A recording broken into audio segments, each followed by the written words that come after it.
कर रहा है और धार्मिक भावनाओं को ठेस पहुंचा रहा है। वहाँ पे उमर अब्दुल्ला साहब एनकरेज कर रहे हैं, अपनी पार्टी का टाइम उन्हें दे रहे हैं। उन्हें बड़ा आनंद आ रहा था जब वो हिंदू धर्म के प्रति ऐसी टिप्पणी कर रहा था। लीडर ऑफ द हाउस उसको एंजॉय कर रहे थे। मैं तो कहता हूँ कि शर्म आनी चाहिए उमर अब्दुल्ला साहब को सदन में उठ के माफी मांगनी चाहिए। वो मंदिरों का शहर है जिसमें हिंदुओं के माओ बहनों को डंडे पड़े हैं, नौजवानों को डंडे मारे गए। दुकानें हटा लो, उन्होंने नहीं माना। आज उसी शराब पे जब बात उठी है, जब चर्चा वो कह रहे हैं कि माफी मांगनी चाहिए आपको। मैं माफी तब मांगूंगा जब आवाम को ठेस लगी होगी। मेरा इंटेंशन ये है, मैं एक साफ बात बोल रहा हूँ, मैं चुनाव को त्यौहार समझता हूँ, मैं शादी को त्यौहार समझता हूँ। मेरा ये मानना है कि पीने वाले दोनों तबके के लोग हैं, कोई कमी नहीं है, लेकिन एक खुल्लम खुल्ला पीता है, एक छुप के पीता है। आप इन मुद्दों को मत उठाइए। सर, ये शराब वाला इल्जाम क्या है वो ये बताइए। जो मामला है जिसकी तहकीक आपको करें, जिससे रेवेन्यू हमारा खत्म हो रहा है, जहां बढ़ना चाहिए था, वो एलजी को पूछ लो। हुआ क्या है एक्चुअल में, क्या है? जब पहले 100 रुपया आता था शराब से, आज उसी शराब से 60 रुपए क्यों आ रहा है? जहां पहले दुकानें 200 थी, 100 रुपया की कमाई थी, आज 300 से ज्यादा है। शराब पीने वाले बहुत हैं, तो सिर्फ 60 रुपए की कमाई क्यों आ रही है? हमारा रेवेन्यू कम कहाँ क्यों जा रहा है? कहाँ जा रहा है? ये एलजी को पूछ लो कि पीछे से ये जो बीच में भी हंगामा हुआ था, शराब की दुकानों से जो है ब्लैक बेचा जा रहा है, दुकानों पे ब्लैक बेचा जा रहा है, उसके बावजूद भी कम। ये सवाल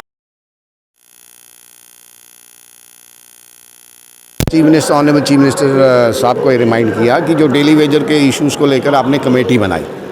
एक कमेटियाँ से एक बारी बनी। जब चीफ मिनिस्टर साहब पहले चीफ मिनिस्टर थे तो तब इसकी कमेटी बनी, इसकी सब कमेटी बनी और उसकी रिपोर्ट भी आई। हुआ क्या? हमारे टाइम भी ये एक्सरसाइज हुई। मैंने यही कहा, आपके पास डाटा, आपके पास सारी फाइनेंशियल इम्प्लीकेशन, उनके ग्रीवियंसेस आपके पास हैं। अगर आप चाहते, सरकार चाहती, with the stroke of one pen ये कार्य हो सकता था, पर फिर आपने कमेटी बनाई। फिर मैंने उनको उदाहरण दिया कि एक वज़ीर कमीशन बना था, उसका उदाहरण देते हुए कहा 23 साल के बाद हुआ, जब हुआ तो प्रोपोर्शनेट हुआ। तो मैंने उनको कहा कि लोग पूछते हैं, लोग याद रखते हैं। तो इनके इश्यूज़, इनके साथ साथ जो SPOs का इश्यूज़ है, आंगनवाड़ी का इशू है। एक SPO एक हवलदार से ज़्यादा काम करता है, एक आंगनवाड़ी वर्कर एक जूनियर असिस्टेंट से ज़्यादा काम करती है, पर उनको वो ऑनरेरियम पे काम करते हैं 6 से 18 हज़ार। ठीक है, इनका सब्जेक्ट नहीं है, मैं रिकमेंड तो कर सकता है, ये हाउस रेजोल्यूशन तो अडॉप्ट कर सकता है। तो यही बातें मैंने कही। फिर ग्रांट्स पे बोलते हुए मैंने कहा कि हर बजट सेशन में फ्रॉम लास्ट 20-25 ईयर्स जम्मू को लेके बात की जाती है कि जम्मू के टूरिज़्म को टैप किया जाए। टैप कैसे करोगे? जब आपके पास इंफ्रास्ट्रक्चर होगा, रेल कनेक्टिविटी होगी, रोड कनेक्टिविटी होगी, एयर कनेक्टिविटी, तभी टूरिस्ट आपके पास आएगा। और मैं फॉर्चुनेटली टुडे आज आपका जम्मू और श्रीनगर का नेशनल हाईवे कंप्लीट होने वाला है, on the verge of completion. Rail आपकी श्रीनगर पहुंच गई। आपके पास अदर अल्टरनेटिव रजौरी पुंछ से दूसरा अल्टरनेटिव है। तीसरे अल्टरनेटिव का हमने प्रपोजल दिया, कठुआ से बनी, बनी से कठुआ से बसोली, बसोली से बनी, बनी से भदरवा और डोडा। इसको हम कनेक्ट कर सकते हैं। और हमारे ऑनरेबल PMO साहब जितेंद्र सिंह ने इसको इनिशिएट किया है। 30,400 करोड़ का प्रोजेक्ट जो कठुआ से जाके डोडा में, जिसमें शतरगला की टनल भी आती है, ये जाके वहाँ ख़त्म होगा। जब ये इंफ्रास्ट्रक्चर के प्रोजेक्ट्स कंप्लीट होंगे तो टूरिज़्म आएगा।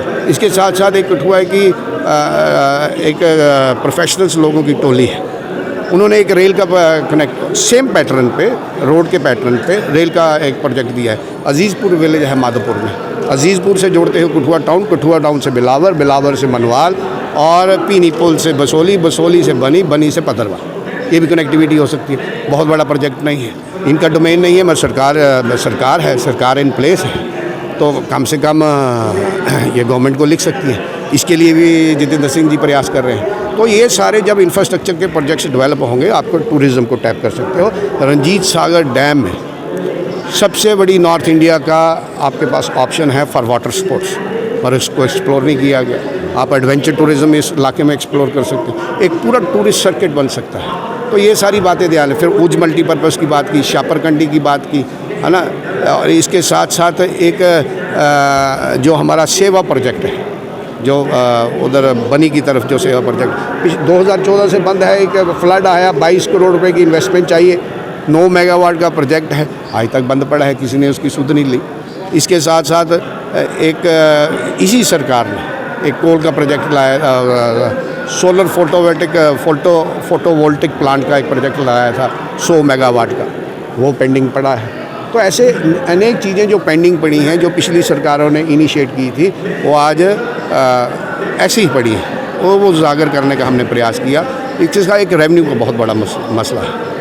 आपका एग्रेरियन रिफॉर्म एक्ट आया 1976 में, उसमें एक सीलिंग लिमिट डिफाइन की गई 12.5 स्टैंडर्ड एकड़ of land concerning to a family. एक फैमिली को 12.5 स्टैंडर्ड एकड़ लैंड दिया जाता है और उसका कट ऑफ ईयर रखा गया 1971 में जो बच्चा अपने बाप से 71 से पहले जो अलग हुआ था उसको सेपरेट फैमिली कंसिडर किया जाता है। 71 और 25 54 ईयर्स 54 साल के बाद मैंने सरकार को ये कहा, अगर आपने सीलिंग लिमिट नहीं बनानी है, फैमिली की डेफिनेशन को चेंज कीजिए। तो होगा कैसे? एक सेक्शन 5 में अमेंडमेंट आएगी, तो अमेंडमेंट कौन लाएगा? सरकार लाएगी।